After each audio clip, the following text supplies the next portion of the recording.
Honorable Namuga, atandika na kutusigira kifaananyi ku kyewalabye mu kaluku wabadde mbuterevu nnyo. What we gather mwakoze bubi nnyo ng'abali ku dologanya government mu kalulu kano.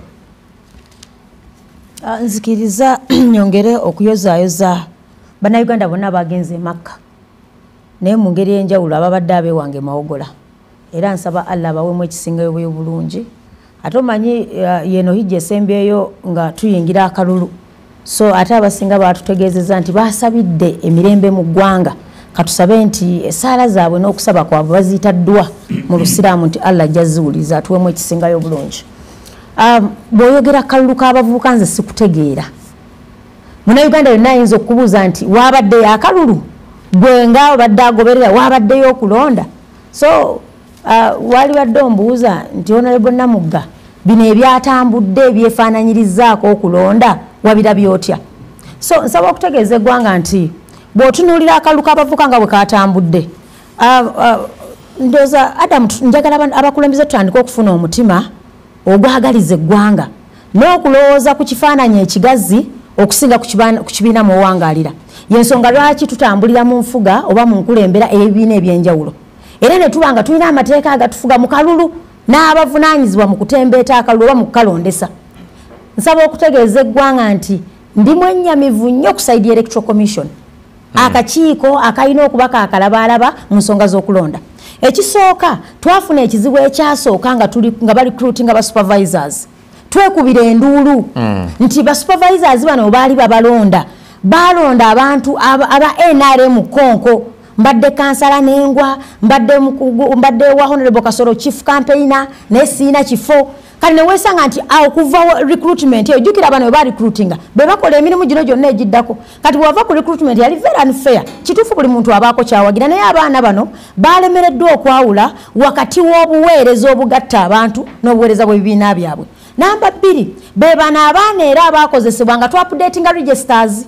twa-complaininga mu ku-updatinga registers nti abaana bano babitaddemu ebyobufuzi buli webalaba omuntu gwe bamanyi nti awagira enkyukakyuka bamulemesa okwewandiisa ne tweyongerayo ku ze bayita nominations mu kalulu k'abavubuka.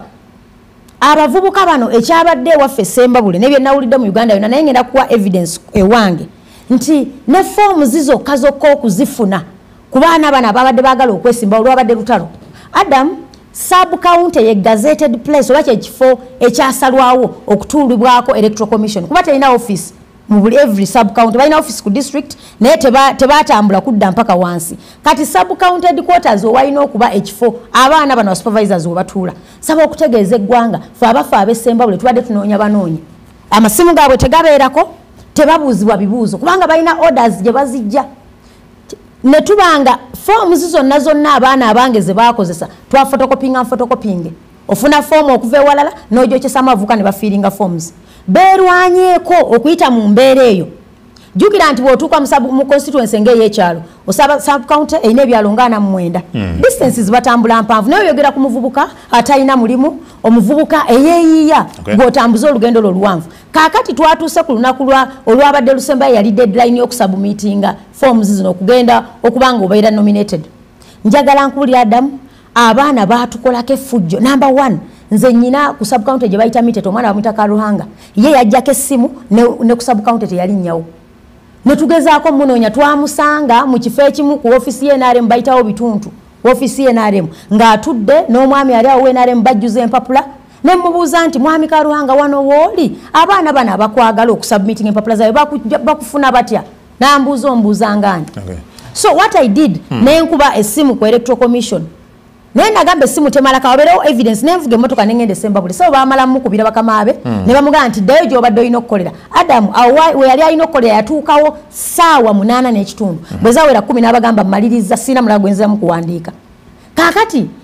embeera efaananako bwetu number 1 nti n'oku-accessinga registers z'abavubuka bokka omwana yeesanga nga alina voter number naye ku listi y'abavubuka taliiko abalina okulonda. Namba 2 fe twafuna listi z'abavubuka naye nga bw'obanoonya ku kyalo si beewaffe ng'oli akubuza bano abaana baavuddewa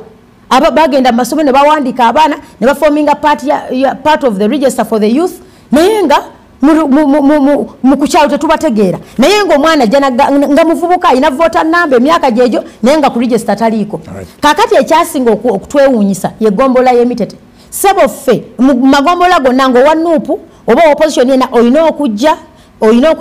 ne foomu yo nga gwe omuntu in person n'abakusekendinze olina okubaleeta ne tubagamba ku mbeera y'abakadde emyaka mubasaasire omukadde ono foomu ewejjuziddwa bulungi nga byonna nenanga muntu bajeese basobola omukiikirira ne batugamba buli omu musitule mumuleete zaali ziwera ssaawa 10 egombola y'emitete waliwo omwami bamuyita babu chairman w'NRM n'aleeta omugugu gw'abakandideeti b'NRM bonna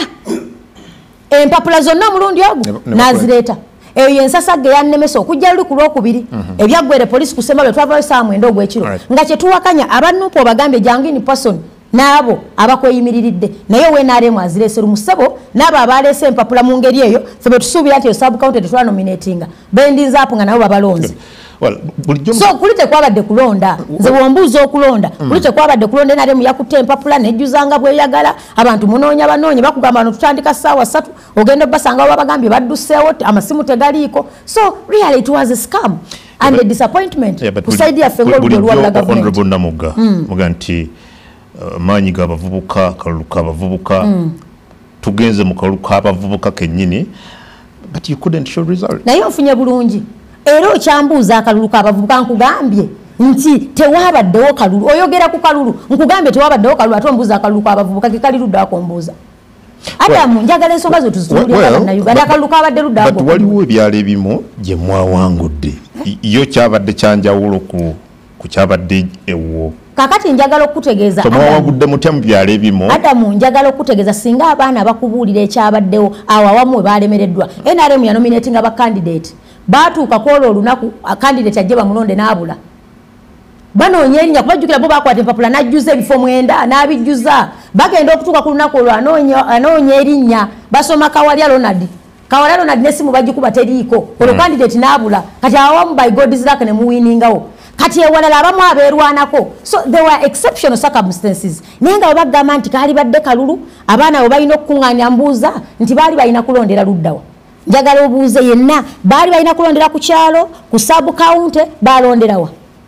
buli omu yakolanga bwayagala awamu ne bagamba tuli wano ku parish awala tuzi ku sub county awala kuli ku kyalo there was no clear formula of wawe tulina okulondera so nze bw'ŋŋamba akalulu adamu njagala okutegeeza eggwanga objectively as a leader nti bwe tubanga ekyatambudde mu bavubuka kye bayita akalulu 226 teboonoona ssente z'omuwi w'omusolo mwami Museveni akwate bagundi be bano abalangirire bawona ne bokasolo nti gwe nkuwadde wano gwe nkugabidde wano gwe nkugabidde wali buli omu amugabire wayagala Honorable Haruna Kasolo mukyasobola kati okuyimirira ne mwewaana nga mwawangudde okulonda kw'abavubuka mu byalo given emivuyo emiyitirivu ennyo Honorable Namuga gy'ayogera ne bye twalabye mu bitundu by'eggwanga eby'enjawulo yakugambye nga tukabadde kalulu mwakoze nga byammwe gakyali mabaga akatambi katandika butandisi effujjo litandika butandisi si fujjo